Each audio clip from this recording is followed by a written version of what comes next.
विदाई के आंसू।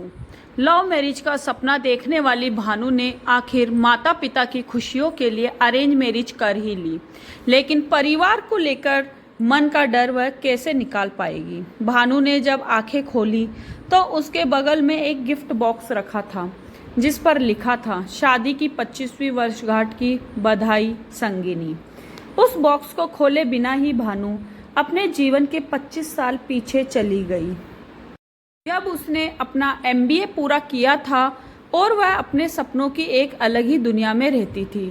भानु को लव मैरिज करनी थी, उसे कभी अरेंज मैरिज करनी ही नहीं थी। इसका सबसे बड़ा कारण था परिवार। उसका मानना था कि अरेंज मैरिज में परिवार हमेशा दोनों के बीच में आ जाता है। इसलिए उसने और उसके दोस्तों ने तय किया था कि ढंग का लड़का मिलते ही हम सब लव मैरिज करेंगे। भानु के सोच के हिसाब से कुछ नहीं हुआ। उसने कुछ लड़कों को डेट तो किया था, लेकिन बात नहीं बनी। आखिरकार माँ बाप का मन रखने के लिए ही सही, उसने उनके मनपसंद लड़के से शादी करनी ही पड़ी। इस तरह से लव मैरिज करने वाली भानु की अरेंज मैरिज हो गई। शादी के बाद जब भानु की विदाई हुई थी तो वह गाड़ी में बैठने के बाद बहुत रो रही थी। उसकी आंखों का काजल आंसुओं के साथ बह रहा था।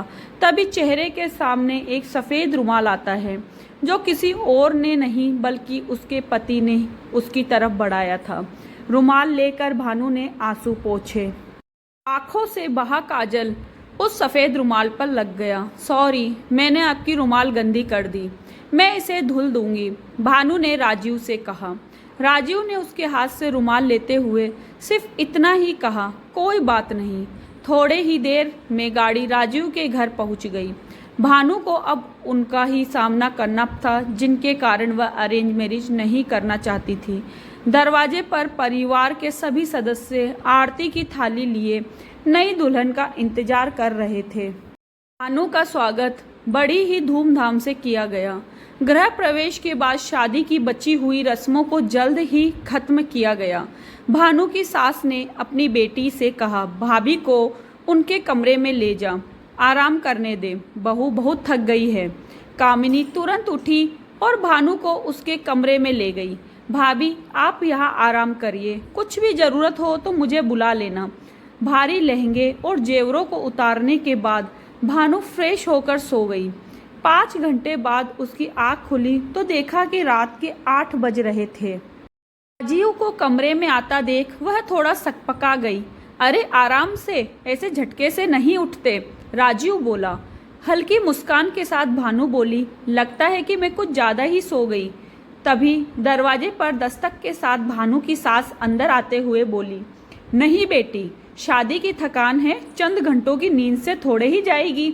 लो खाना खा लो और उसके बाद फिर से सो जाना। जब भानु ने खाने की प्लेट देखी तो उसकी आंखों में आंसू आ गए। प्लेट में उसकी पसंदीदा मटर मशरूम की सब्जी, रोटी और मेवे की खीर थी।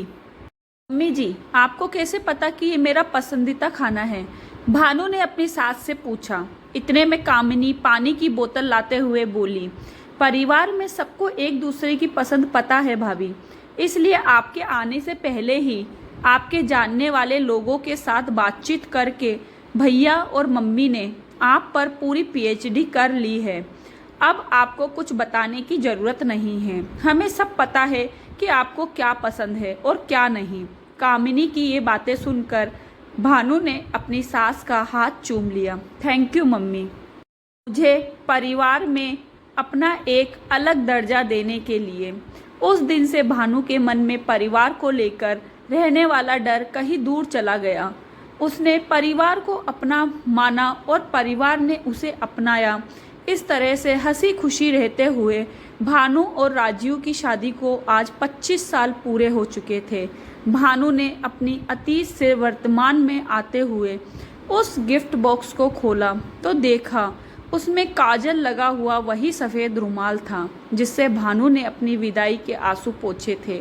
साथ ही एक पत्र भी था जिसमें लिखा था, ये अर्धांगिनी, तुम्हारे विदाई के आंसू मेरे लिए बहुत कीमती थे, जिसे मैंने हमेशा संजो के रखा था।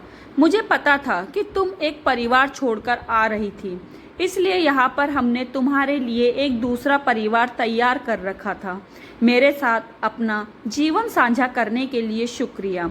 शादी की वर्षगांठ पर बहुत सारा प्यार, तुम्हारा राजीव। धन्यवाद दोस्तों। आपको ये कहानी कैसी लगी हमें कमेंट्स बॉक्स में लिखकर ज़रूर बताएं। धन्यवाद।